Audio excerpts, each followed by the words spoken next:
to 6:45, so we'll make a start.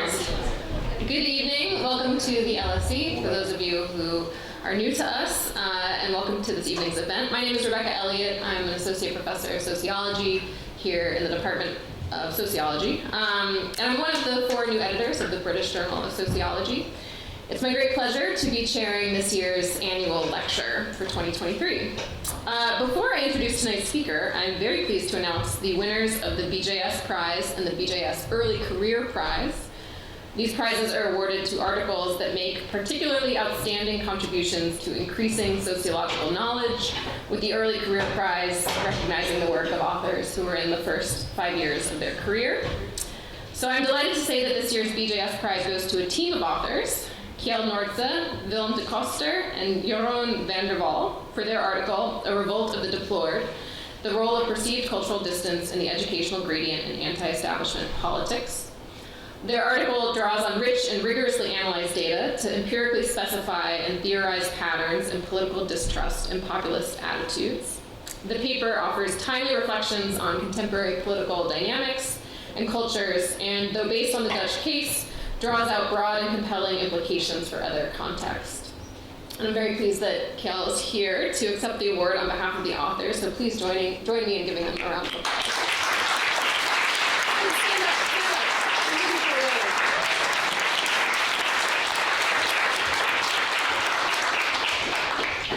I'm equally delighted to share that this year's BJS Early Career Prize goes to Minwoo Jung for Embracing the Nation, Strategic Deployment of Sexuality, Nation, and Citizenship in Singapore. His article examines how sexual minorities navigate and negotiate with nationalism. It examines a case study of Singapore's annual LGBT inclusive event called Pink Dot. And Minwoo shows how sexual minorities strategically plan and participate in this event in ways that leverage national identity in interesting ways.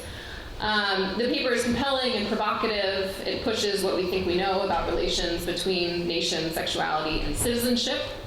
Sadly, Minwoo Jung is not here to accept his award, but let's offer him a round of applause.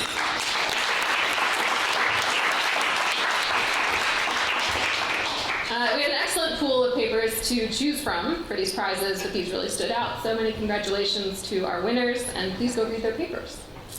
A quick reminder that the BJS is putting on its inaugural conference in the spring in April, and our call for abstracts is out. The deadline is Friday, so please get those abstracts in. This will be an in-person event here at the LSE. We're capping registration at £100 to make it as inclusive as possible, and we really hope to see a lot of you there, all of you there.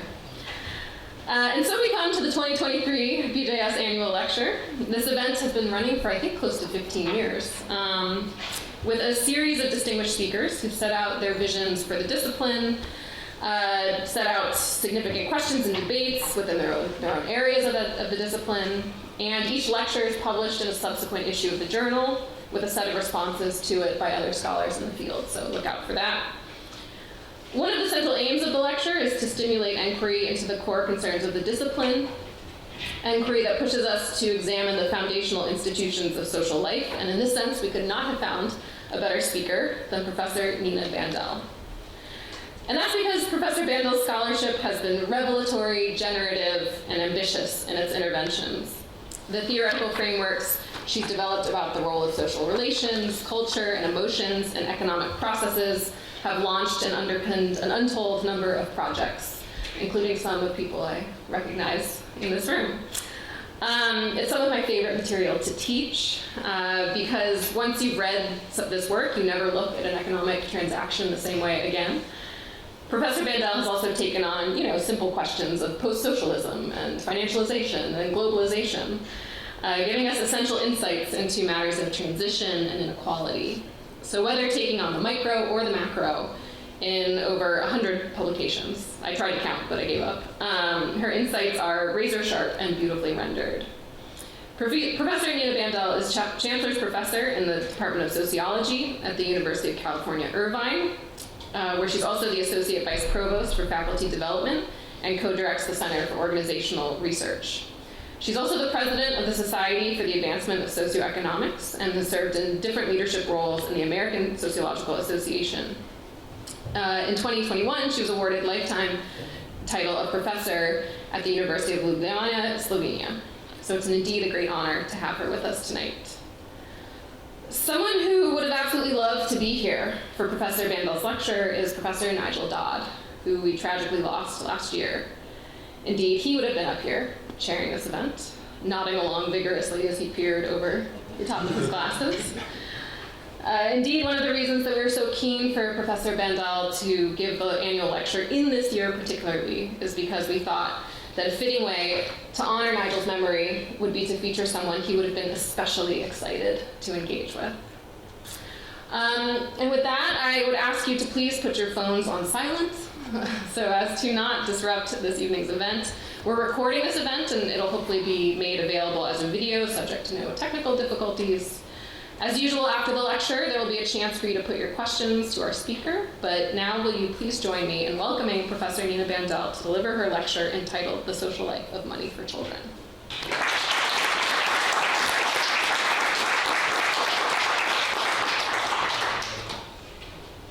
Hello, everyone. Let's try to make this work. It does, right? Yeah.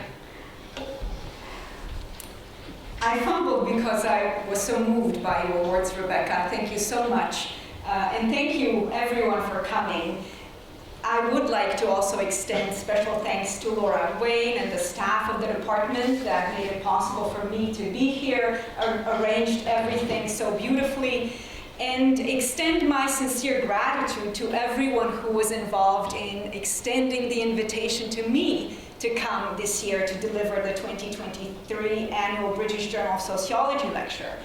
This is obviously an immense honor, but it is also a most meaningful occasion for me. I will call it a rare academic gift to be here today and dedicate it to Professor Nigel Dodd. Very obviously, the talk of this lecture, The Social Life of Money for Children, takes after his last book, The Social Life of Money. And I know that for many in this room, Nigel was a colleague, collaborator, mentor, perhaps your teacher, a dear friend to some, and his loss is immeasurable. No words can adequately describe the void that exists by no longer having him around. And I continue to extend my sympathies to those who grieve this loss.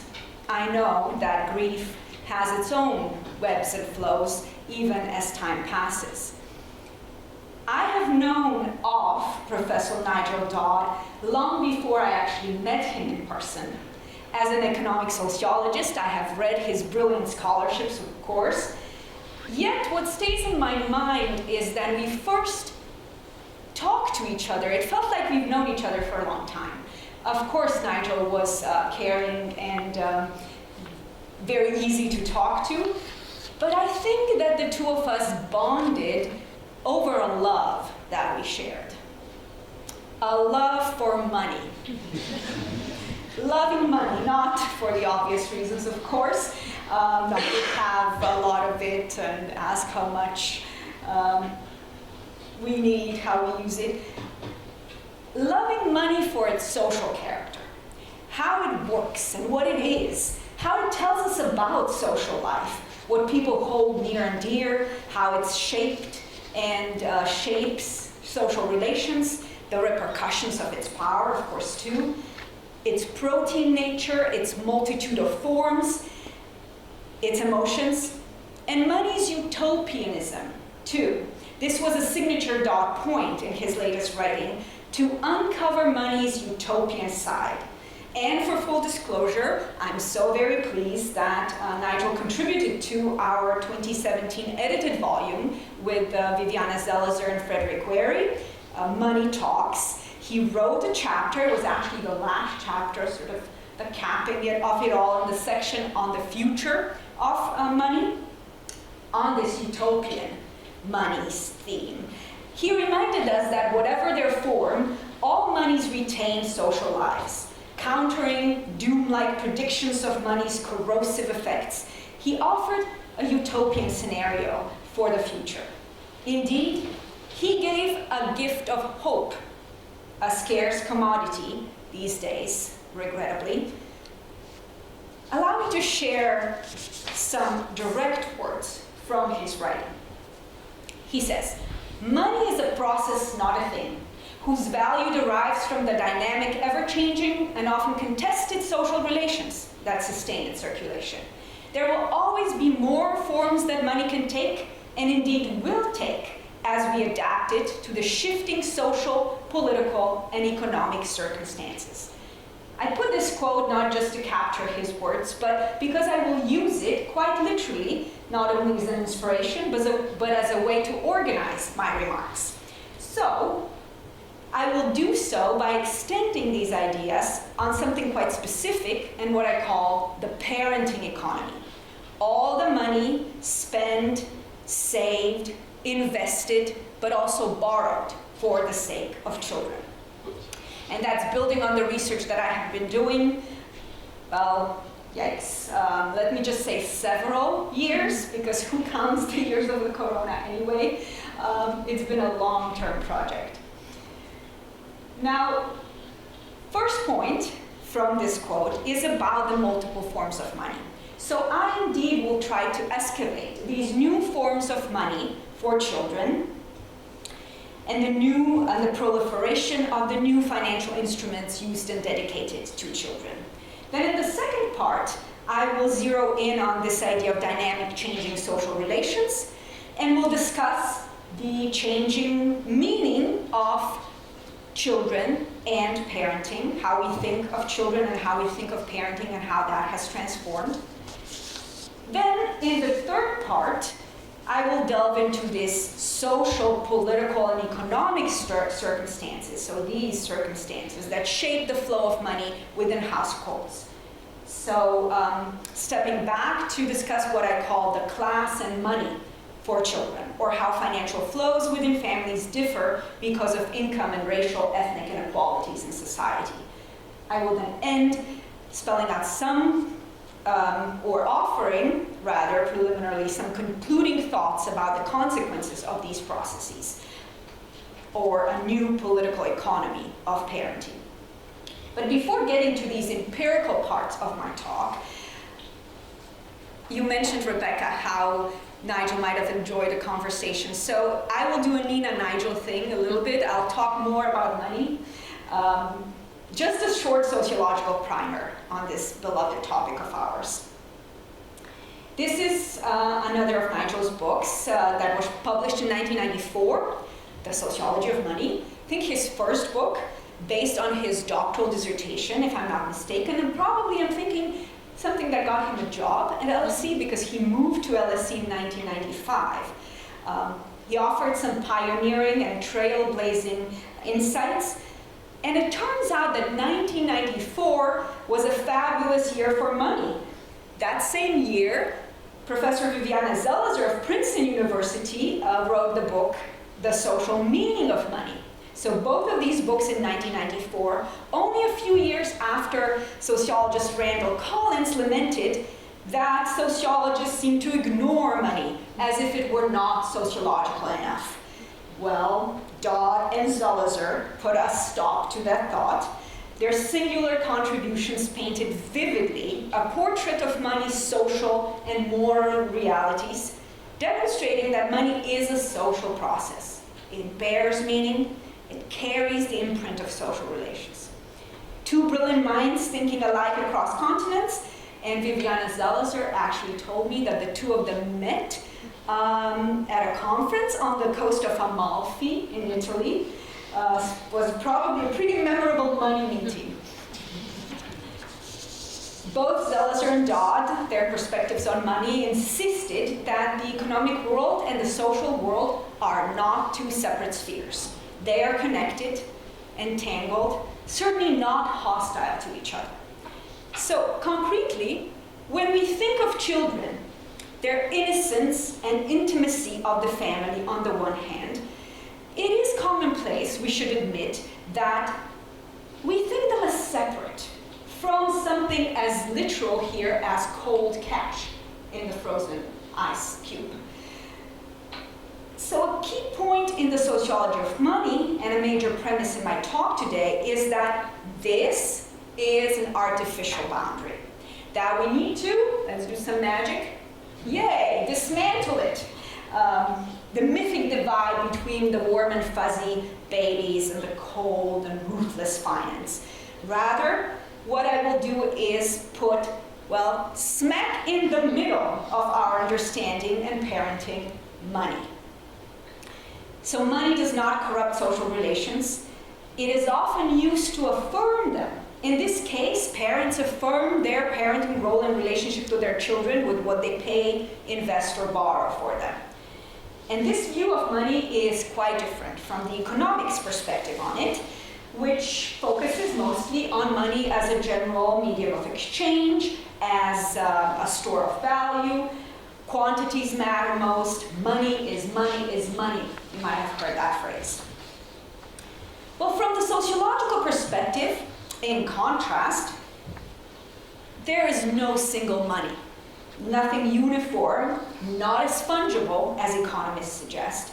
Money has social meaning. It evokes emotions. In fact, Nigel said, it's so fascinating how money is capable of arousing such contrasting thoughts and feelings. Fear and excitement, loathing and desire, disgust and awe, all at the same time. Money is not only about value, it's about values.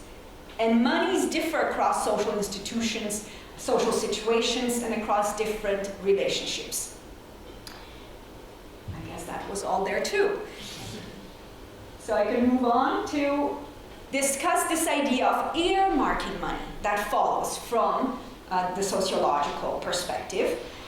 Indeed, with this image, you might think of livestock and where the ears of domestic animals were marked in specific ways so that farmers could distinguish their stock from others grazing the land. And based on this, we can say that people earmark money, they designate it by origin or by purpose. But not only do we categorize money, which is something that behavioral economists have picked up too, earmarking is relational.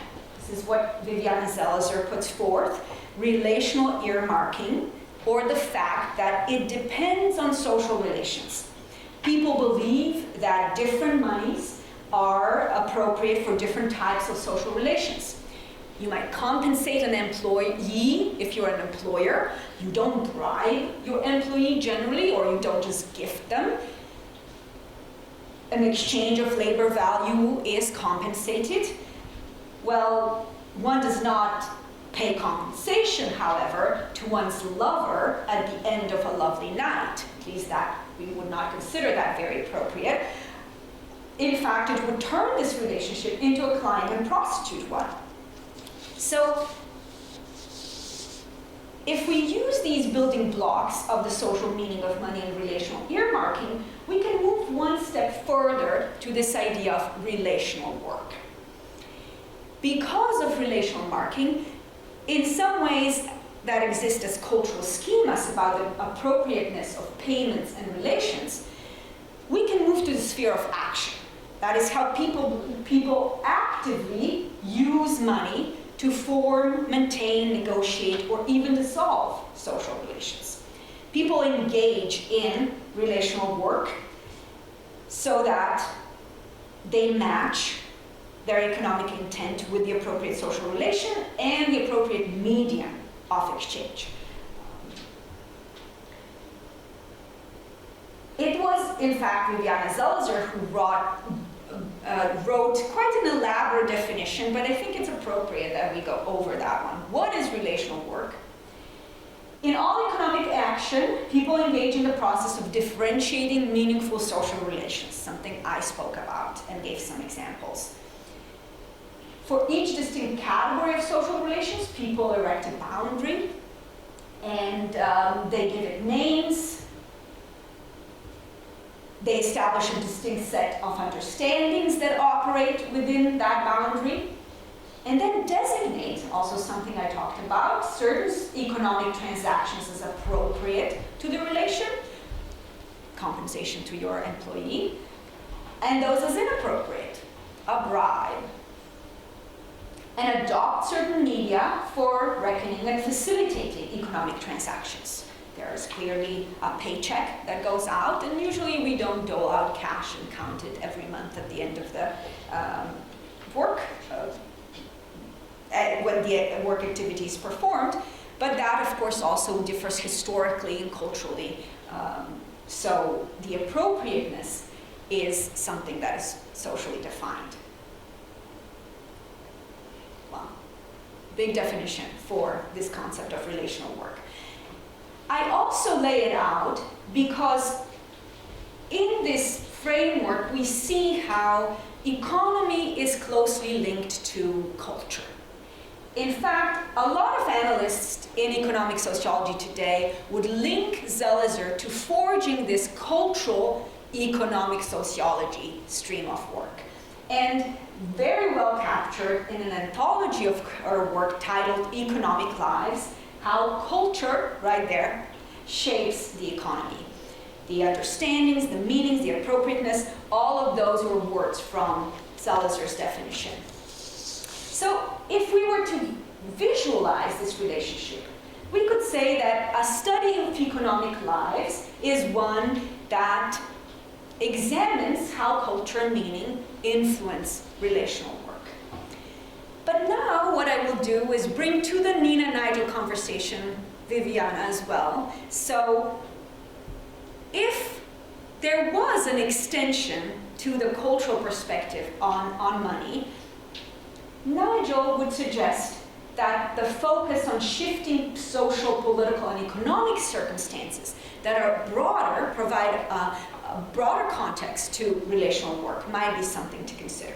So if all of those conversations might be happening on the Amalfi Coast, I would be especially pleased.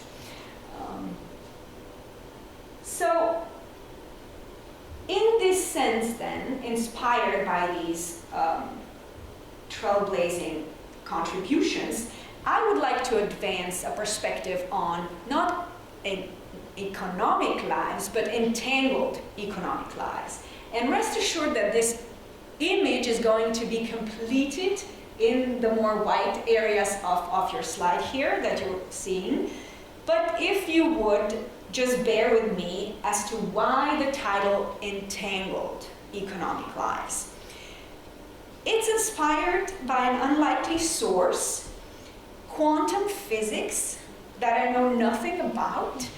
But since English is my second language, I was looking for ways in which to express some conceptual ideas. And in quantum entanglement, I'm told, states cannot be factored merely as addition or product of its constituents.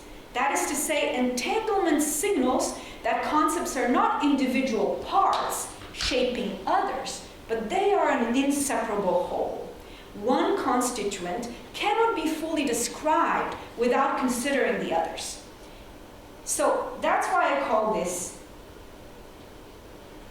entangled lives, because I'm adding parts that in fact pertain to other parts, that is structure, institutions, and power and inequalities, so that families with children, imagine, lead entangled economic lives because they are simultaneously shaped by, of course, cultural trends, as Zelizer would have us think, but also structural forces and political currents, to the extent that it is not useful to think about each of these as independent and sort of sole focus inquiries.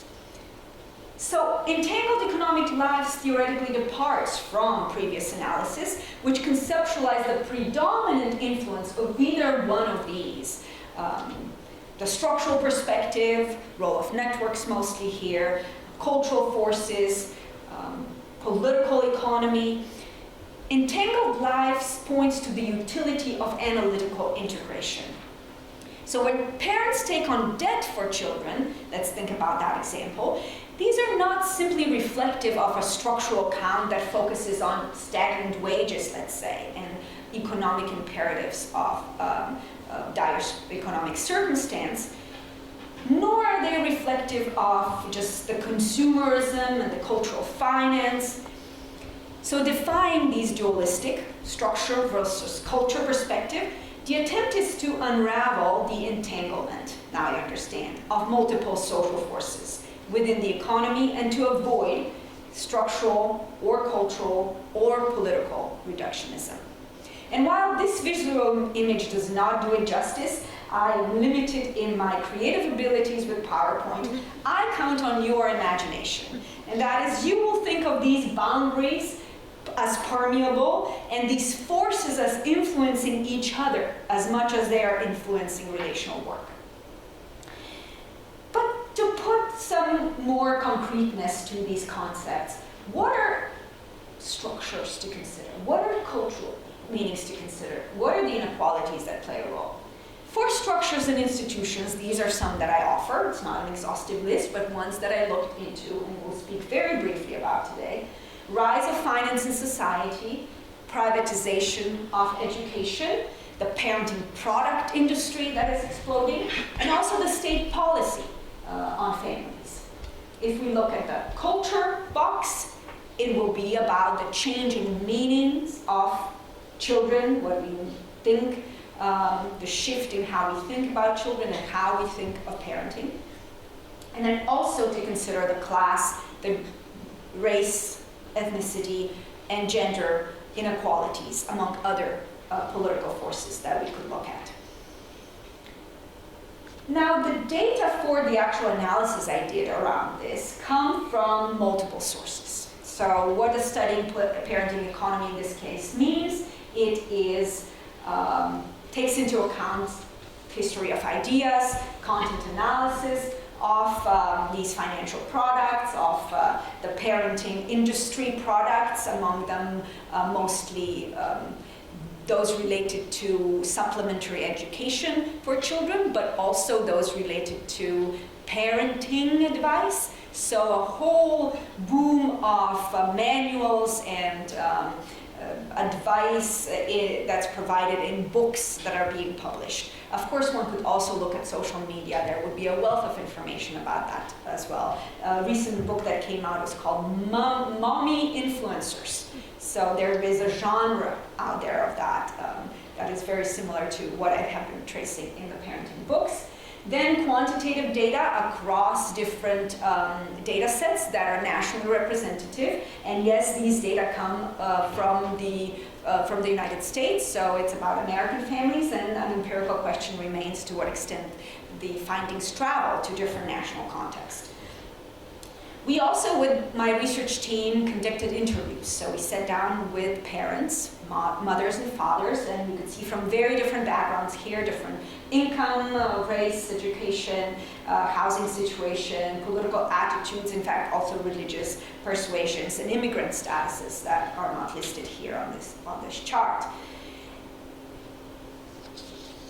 Based on all of this, of course, I won't be able to go over much of the findings, so rest assured I'm hoping to write a book about this eventually, but there will be some illustrations from my qualitative work as well as from my quantitative analyses. So these 4 parts now, right? New monies, changing meaning, class and color of money, and consequences. I think in about 20 minutes. Of course, the fact that parents use money in their relationship to children is not new. Financial activities have always been entwined with families. However, I offer to you that the past decades have seen a qualitative shift in how finance has influenced American parenting. That financialization of society has brought with it an augmented variety of financial media available to parents. So here's an image that I might offer. There are bonds, certificates of deposit, money market accounts that could be opened under children's names or co-owned with one's children. There are earmarked education investment accounts.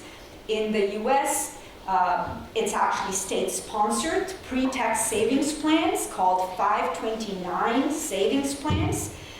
They are, again, as I mentioned, offered by US states to be used toward children's education expenses. Reports show that the amount in these 529s grew significantly to nearly 330 billion at the end of 2018, with nearly 14 million of these accounts being opened. And on the other hand, if these are savings, credit and loans have exploded too. One important one also offered by a federal program, plus loans, parent loans for undergraduate students to finance students' college education. And those have grown at an increasing rate since the 1990s, reaching nearly 90 billion in balances in 2019. So it's not surprising that we also trace these in the analyses we did of the Survey of Consumer Finances data. So I will show 4 graphs, forward trends over time between 2001 and 2016 that represent a share of families in the US that, these are nationally representative data, that engage in different kinds of financial practices. As a baseline, here is the share of families that have savings for children. You don't see a noticeable rise, but with the data that we analyzed from 1989, there in fact is a significant time trend of increase in that period. But it's not the most pronounced one. Certainly, this one is more pronounced. It's the financial assets. Things I mentioned before, right? Money market accounts, stocks, bonds, etc., that are under children's names or co-owned with children that families report they have. And these have increased starkly. Similarly, these education investments, so we cannot really just pinpoint the 529s, which are the most prevalent among families, but there is a question that asks about education savings. So the great majority captures the 529s, but not only that, you could see really an increasing trend of the share of families who have these. Now, it's not the majority of families though, even though we talk a lot about these 521s in the media, and there were political debates as to whether who should have these, and the Obama administration tried to reform it because it seemed like they were not really serving middle-class families. We can discuss that, the intricacies of politics and finance. Because a lot of families have to take on debt. They cannot accumulate savings. They take on debt to support children's college education mostly.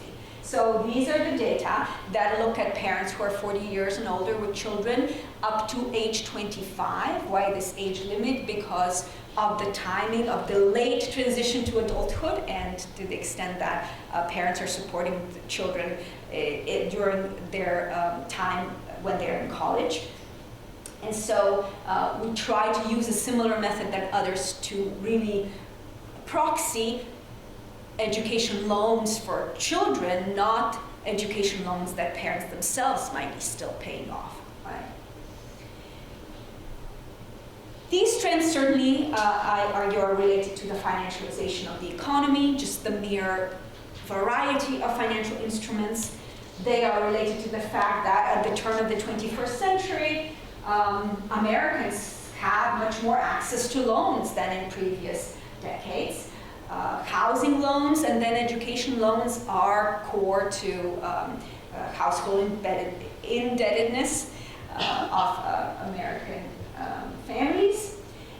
And the fact that there is decreasing state funding for higher education. This news report here that I cut from discusses how in the majority of US states the spending on public colleges and universities in 2020 was significantly less than in 2008, for instance. These are all important structural forces. Now, with my entangled economic lives framework, I would also like to put them in the context of cultural transformations.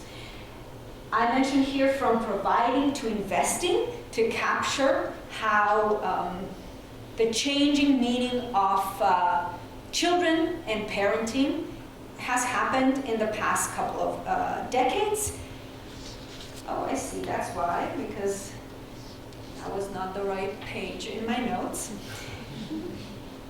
And that we could think about providing to investing, or we could think about child-rearing expenditures and now parental parenting investments if we were to earmark monies.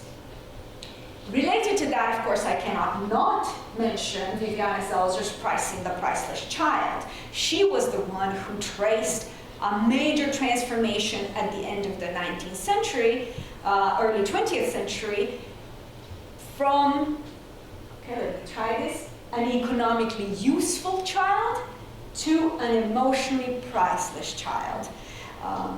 A child that worked in the fields and mines and factories to provide for the economic welfare of the family, to a child that is put on the pedestal to be loved and cherished, sacralized.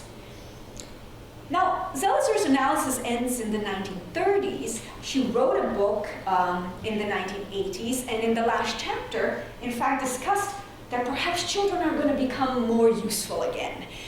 Women were working, mothers were working, perhaps children will do more in the household. Perhaps they will play a bigger role in the marketplace. That is the last chapter of Pricing the Priceless Child. Well, it did not happen. Nevertheless, the value of a child has transformed. Absolutely still priceless, but in specific ways. I have called this Pricing the Priceless Child 2.0 in an article that came out last year in Theory and Society, in which we sort of capture this transformation that I wanted to portray to you also using a Google anagram. So look at that. If we scan the books in English language for these words, you see this emergence of the concept of investment in children. Not that the love goes away, but there's a neat, right, ebb and flow of these two trends. So that's the article, Theory and Society, shameless promotion here, but was such big shoes one was stepping into to call it Pricing the Priceless Child 2.0. Yes, very bold. To argue, as the subtitle here states, that not only we're talking about investment generally, we're talking about investment in education, in building human capital. And that is the experts and sort of policymakers phrasing here.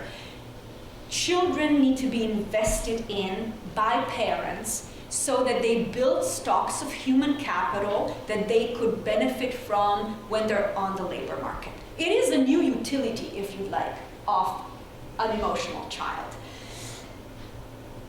Human capitalization. That is important, but it's equally important to think about how the role of parents has transformed. When we say parenting, we absolutely think about the child, right, and child rearing in some ways. But note that we're making a verb out of the noun parent to actively engage in something. And what I want to denote is that this entails a transformation of the parenthood identity into an invested parenthood. That is not only intensive parenting, that a lot of family sociologists have discussed, a very important work there. The style, of course, that puts a lot of effort and time and emotions and, as I mentioned, money invested into children. But it also takes over parents' souls. It is very much about the identity of parents, a certain kind of parenting, working hard to be a good parent. So I say it's about children, but it is equally about parents. And here I draw on the content analysis of parenting books, which have exploded. If you Google, if you look at Amazon.com, for instance, 60,000 hits if you type in parenting as a category for books, right? Not to mention the million of hits if you just go into the Google search engine.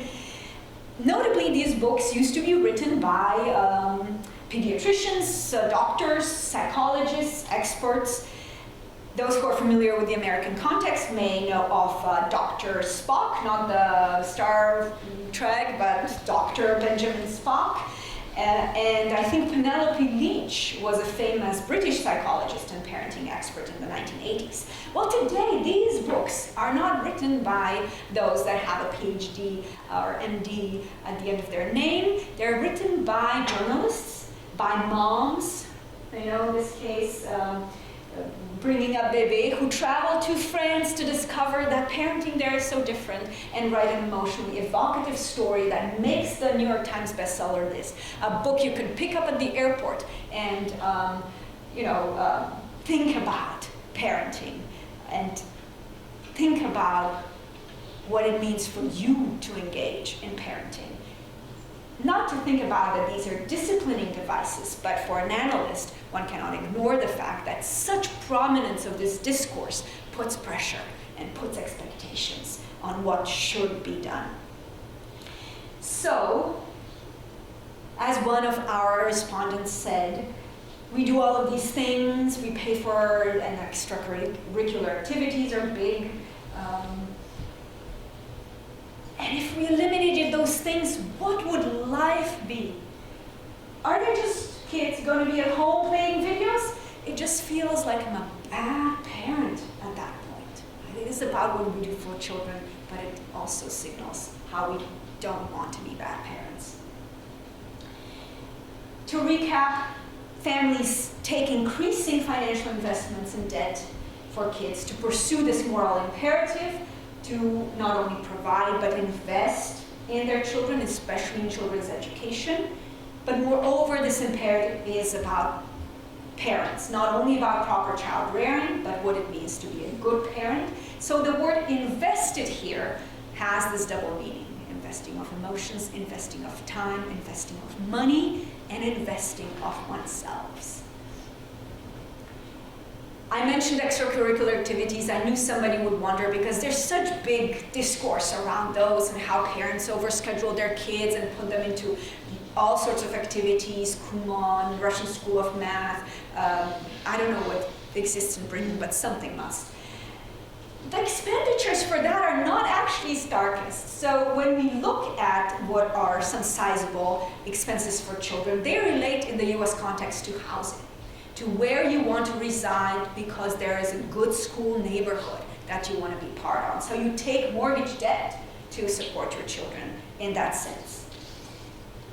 This Latina mom said, well, yes, of course I moved because I was thinking about my daughter's future and I wanted to ensure that she has this bright future that I want her to have. So I wanted to portray that quantitatively too. If we look at mortgage debt, for instance, for families with children and without children under age of 25, the bold line is with children, and the dotted one, no children. So no surprising that there is higher mortgage debt for families with children compared to those without. Now, interestingly, and I think it makes a point related to monies as well, is that if we look at credit card debt, so another kind of indebtedness for households, that seems to be big on people's minds, there's no difference really. And there's no statistically significant difference when we do these regression models as well. So I think all to say that it is long-term investment rather than short-term expenditures. And I'm reminded here that in the 80s, 90s, there's a book called Born to Buy about kids and how kids are commercialized and big pressure to think about consumerism for children. These data at least do not necessarily support that vision of contemporary money activities for kids by families. They are hugely unequal though. I also examine how a family's class and racial background matters for their financial behavior. And remember, this would then get us into the realm of inequalities here, mostly class and racial ethnic. I do have some insights to offer on gender inequality as well, but I haven't included it in the talk. So Again, I could portray many different things. I will zero in here on two financial instruments or monies. The financial assets for children and under children's name on one hand, and then the debt, the education debt for children. And you will see two panels for each of those. One will be differentiating across different income categories, and the other one will be looking across different racial, ethnic categories that we could differentiate in the survey of consumer finances. Those will be white, Black, and Hispanic families. There's not really a good way to capture a broader sense of class, racial hierarchies in the US with these data. So if we look at the financial assets for children by income groups, and you can see that there will be different lines dotted in different ways. The thinly, finely dotted line for financial assets, starkly departing from all others, is the income top decile, income in 91 to 100 range. That category has significantly more of these assets, while others, some really have very, very little or none. So when you think about these financial instruments, it is truly important to understand for who. By race and ethnicity, it is the white families that have most of these assets, accumulated much more than the Black and Hispanic families. Now you, mostly sociologists in the room, will anticipate, if I'm now portraying indebtedness, how these graphs could probably flip almost symmetrically. So here it's education debt, and it's measured as a burden on families, not just how much debt is taken on, but in proportion to assets. So that it really signals, not just rising indebtedness, but relatively, what does that mean for families? By income groups, we see a stark growth of education debt, mostly for income groups between 0 and 30 and 30 to 60. So lower middle class families. And by race and ethnicity, we see that Black families are significantly more leveraged, and statistically significantly here too, when we compare to white families. The Hispanic and white in the regression interaction or comparison is not statistically significant, actually. So these are indebted families, and we know about the college loans crisis in the US. I just wanted to put it in perspective and to tell you why I'm speaking about these monies by parents. There's been growth, of course, and there's a crisis. But just note how much more stark this growth has been by loans that parents of these students are taking on. They don't have a cap, and the federal student loans in the US actually have a cap for students. And yes, parents are ready to do this. This is moving. You'd hate there to be something where the finances are such that you want something for the kids that you cannot afford to get. It has a heartbreaking quality to it. Parents then engage in this relational work. They're invested into being good parents, want to do the best by their children with what they pay for, take on in loans, expend, financially invest. Now, with what consequences? So in the last few minutes, I will offer a few, just so that we put this parenting into the broader societal context. I want to discuss two dimensions of the political economy of parenting. Parents do sacrifice and prioritize. We asked a direct question about their retirement savings compared to money for kids. And this person, without even us finishing the sentence with the question, blurted out, "It's for my son, for sure for my son," offering then for her, she has limited needs in her old age. "But with my son, you know, nobody's going to give you that time back. And they can't say that you were not a good parent or that you didn't give what they needed. So I think this comes full circle again, talking about doing things for children, but also being good parents. Retirement savings, it turns out, do differ very similarly to what I showed before with the financial assets and debt. So there are families with children who increasingly accumulate advantage, including in retirement savings, for instance, that do not have to make those sacrifices we just saw on the previous slide. And that is the top income decile, very far away from others. White families compared to others.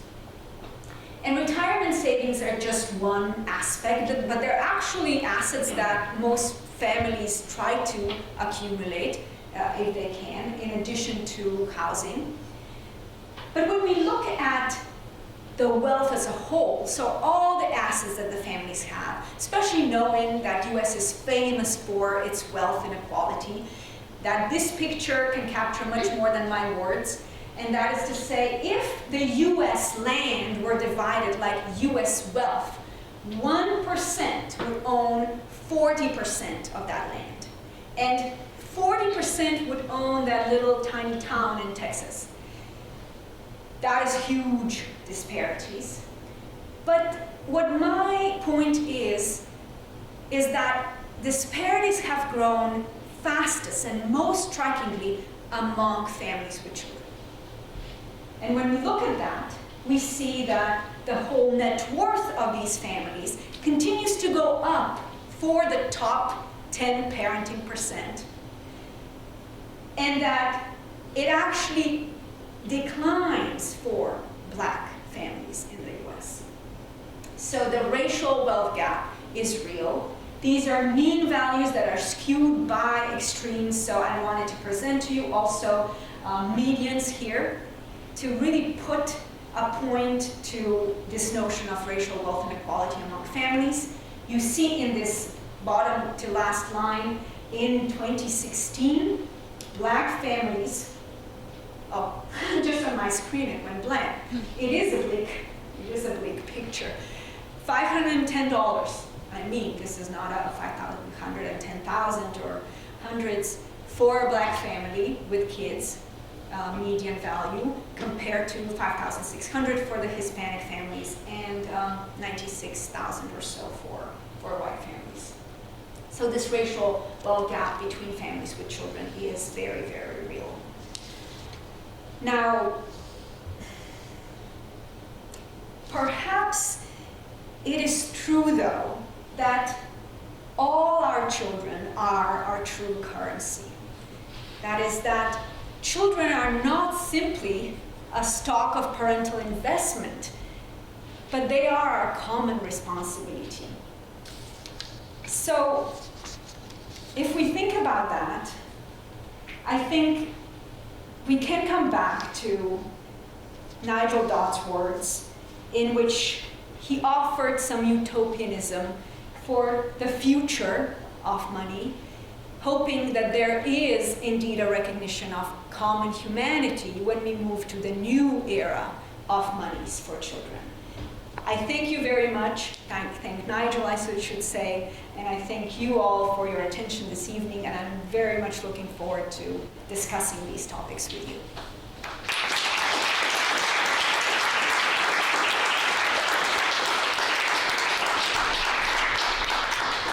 Brilliant. Thanks so much, Nina. We'll take questions now. We have about 20 minutes. There are some stewards with mics, so please wait for the mic to get to you before you ask your question. Yes, so can we get a mic?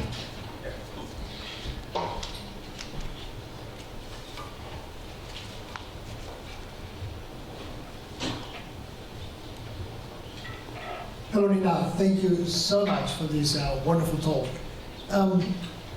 I am not just an academic, but also a dad. I was listening very actively to you. Half of my mind was detached and analyzing, and half of it was rejiggling strategies to discuss at home with my wife. So the question that I have for you is, you have shown us this fascinating entanglement that intensive parenting brings about with your expression invested parenting. I'm wondering to what extent is intensive parenting, not the invested one, the intensive one, and perhaps entangled parenting, simply the sort of like continuation of ongoing trends. So I love your work and the work of Viviana because when you start looking at the ways in which things are entangled, sort of like some wonderful surprises and contradictions and tensions come about. So my question to you is intensive parenting just simply an extrapolation of ongoing trends? And if not, what is surprising about it? And what observations have you come across that make it compelling and important for you? It's an excellent question. Thank you so much, Daniel. And thank you for coming.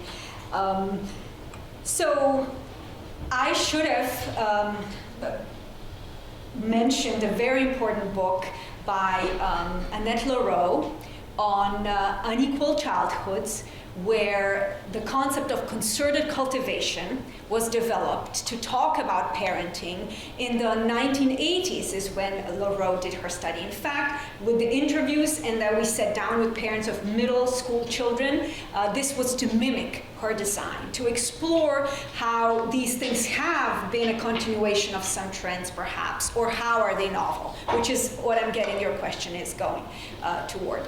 So to think about concerted cultivation, I think what is new here, and also other scholars have identified, is that at least the norm of having to schedule your kids' time and be focused on your children intensely is now a norm across classes.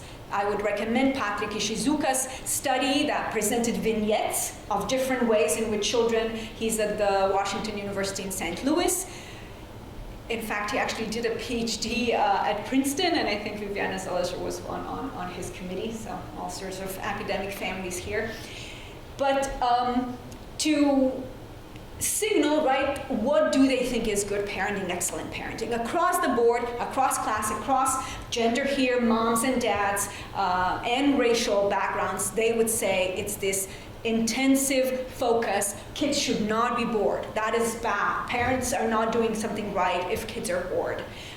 Which, might signal more, or at least how he operationalized the natural growth, which was the contrasting to concerted cultivation. Now, there's not a lot of discussion about how concerted cultivation figures into this intensive parenting, because the origin of that scholarship goes back to Sharon Hayes and her book, The Cultural Contradictions of Motherhood, that really focused on moms and intensive mothering. Now, it's, I guess, meaningful to think that we talk today about intensive parenting, so at least there's this idea that it has extended across genders too. So that is a new thing that we've moved toward. But what I would say my research most points to is that intensive parenting is still about children. The discussions are about how do you raise your children, what do you do? And we have continued hearing these quotes about parents themselves, and what does it mean to be a parent, and what does a good parent do? And I would say that here, this analysis of books, of cultural discourse about parenting, links to a trend that I did not expect to be so pronounced, because everyone is focusing on economization of life, right? On these monies that are being invested, and that is in some ways just a continuation, and perhaps the continuation of Zelizer's and my work. But there's also emotionalization of life. So that is a new point to this invested parenting, is that it's not just about the child, it's about the parent, an invested emotional identity of the parent, but it is also about the emotional well-being of children. What parents say they do, and this is very surprising to those who know sort of the economic literature and these arguments about rationality of parents to get their kids ahead, and that this is exactly what they're doing. They're investing into human capital and there will be jobs. Parents talk about building character of their kids. That's why kids should go into extracurricular activities. They should build some social skills. They should find out what they want to do, what they're interested in, letting kids grow and flourish, having to sort of reach the potential that they have in them, right? And later on, there is a huge consideration about, and moms more pronouncedly, emotional well-being of kids. And we also know there's a lot of discussion related to that these days in the US. And in fact, how paradoxically, perhaps this intensive style has been possibly damaging to the emotional independence and emotional welfare of children. At least some critics would put this. So I think there is some novelty there when we combine economization with emotionalization of life. And to say these are broader trends, right, that we could see elsewhere. But I do think it's really important that they support each other. They're not in, working in contradictory pressures, who have contradictory pressures. Yes, Elliott, right here. Thanks, Nina, for that wonderful talk. I was just curious if you could tell us a little bit more about the color of money for children. And what I have in mind in particular is this idea that when you look at sort of kinship networks and where people are sending resources, you see, for instance, in white families, that the resources sort of downwards, right, like parents to kids, whereas in black families, the resource is actually upwards, so from kids to parents. So I'm curious about ideologies that people have about, I guess, obligations that they owe their kids, like how much they have to provide. And what struck me was that, the example that you gave of the Latina mother who said when it came to her retirement or her son, it would be for her son, and what else you were seeing, and if there was like racial variation in terms of ideologies and what you were seeing basically in your data, in the interview data in particular. That's a great question, yes. And we're so pleased that we were able to capture such a diversity of parents' backgrounds. Most of the parenting studies, admittedly, are able to talk to middle-class families of just certain but not several racial and ethnic backgrounds. So you are right that, and I have a former student, Yader Lanuza, who wrote about young adult children contributing to their parents. And what he found there is that independence still is very big, meaning that parents are first contributing to the children and the children try to be independent. But there is an increasing share, or there is a notable share of those who come from immigrant families. So not just about race, but the intersectionality with the first generation immigrant parents and their children in the obligation of reciprocity and giving back to their parents, right? And this idea of the immigrant bargain and how much the parents have sacrificed for their children, and their children would like to give back. So complicating a little bit just the racial ethnic divisions, but also thinking about the immigrant status. I would say that in the quantitative data, there is a racial analysis there when we try to get at the normative expectation of whether you should save for children. There is one question. And it is the Black and Hispanic families that are more pronouncedly over time saying they should do this. In some ways, going back to these sacrifices that are being made, I think it is in ways an assertion of an aspiration that because they can't and increasingly find that there's so little disposable to put away, they express it even more that they think they should be doing this. And with the financial sacrifices that are being made, lower income families are more expressing those more. And if I remember correctly, also families of color are discussing that there have to be these racial sacrifices.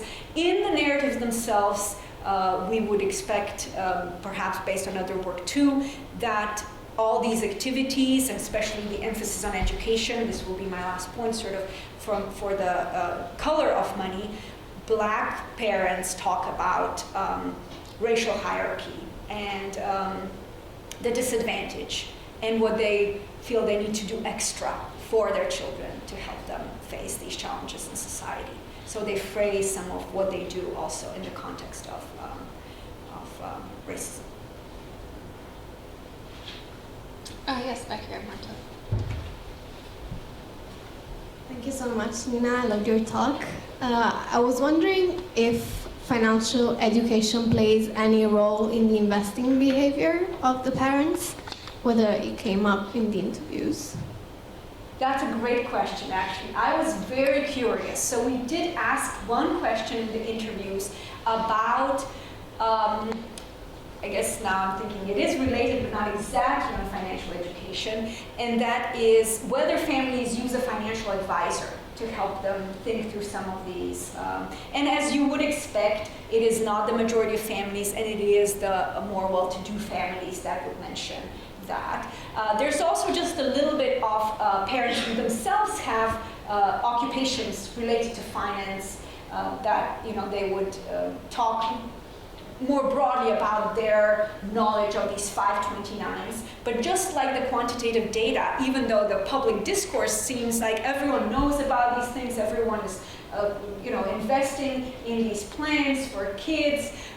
In fact, at universities, including my own, there's a workshop offered. You come and they say you should come even before your child is born to think about these scholar step accounts, or how they're called. So financial education for parents employed at the university or parents-to-be, right? And how prudent it is to go ahead. So it's really interesting to think about how organizations support some of that financial education related to instruments for children. But nevertheless, to keep in mind that it's only about 10% of families that have the 529s, right? And probably about just 20% of our sample of 120 that talked about having a financial advisor, who in some ways educates, right? Okay, now maybe this is too personal, but when I would talk to my person who does taxes, that was the first thing, right? Have you thought about that? That's a financial instrument that could defer your taxes. This is financially wise, but it could also be for your child. So some of that financial education, for instance, would happen through financial advisors, and that's why we asked the question about whether families do use those. And I also appreciate that you didn't bring up a concept of financial literacy, because nobody is illiterate here, but there is difference in knowledge and education. Yes, Monica over here. Oh, we went like. Thank you very much for your talk. Great to see you, Monica, too. I wonder if you could just speculate on what these findings means in an international context, fully recognizing, of course, that that's not been your research. But it does strike me, at least anecdotally, that this is particularly extreme in the US, or takes specific forms in the US, including, if I may say so, with some US parents who live abroad. I mean, the question is, so what is, I think we can have some hypotheses, right? One is that there are less social protections in the US, perhaps on the more sort of rational economic side. But it does seem to me also that there is almost a sort of religious fervor to this notion of duty that renders people, that makes it really hard for people to think, for example, about both the individually and socially detrimental consequences of some of this thinking. Mm-hmm. So with both of these, right, with the protections, we could compare to societies that have more protections, where, like Switzerland, if your child was awaited, they would still have quite a high wage, but also to societies that are less economically strong and so on. So, and if to some extent there are specific American causes, how does that relate to the changes that you and the work you're in dialogue with are observing? It's an excellent question, and to be fully open about this is my first project that is just on the US, really, right? Most of my other work looks at the international comparisons or societies very different from the US, and so that is a possible next research step to take.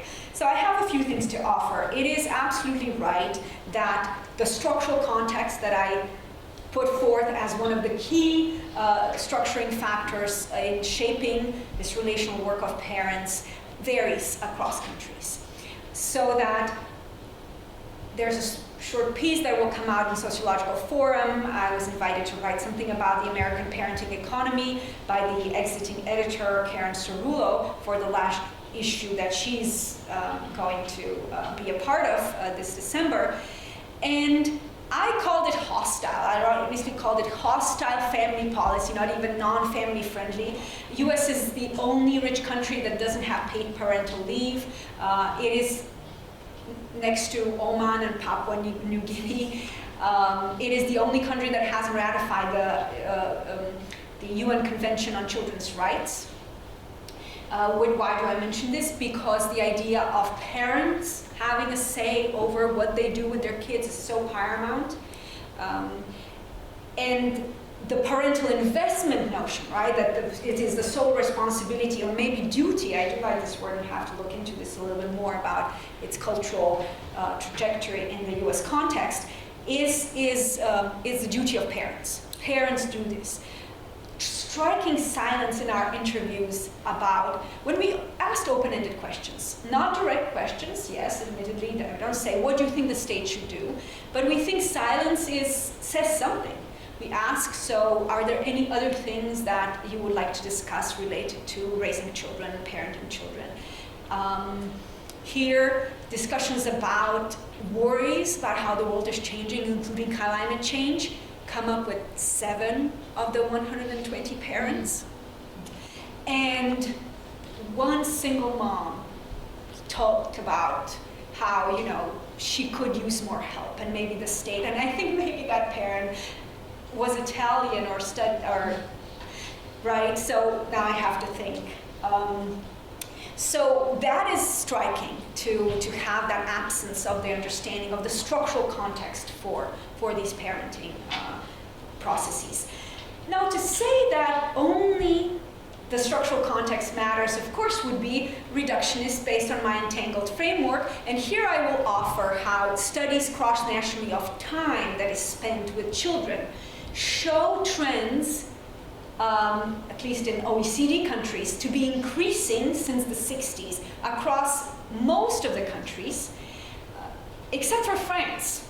So there's a study by Judy Trees and Giulia Sanidotti in the Journal of Marriage and the Family that looks at these trends between the 1960s and 2010, I think, increasing in terms of time spent and mostly educated moms spending such a significantly more proportion of their time, knowing that they also spend more time at work, right? So something has to give.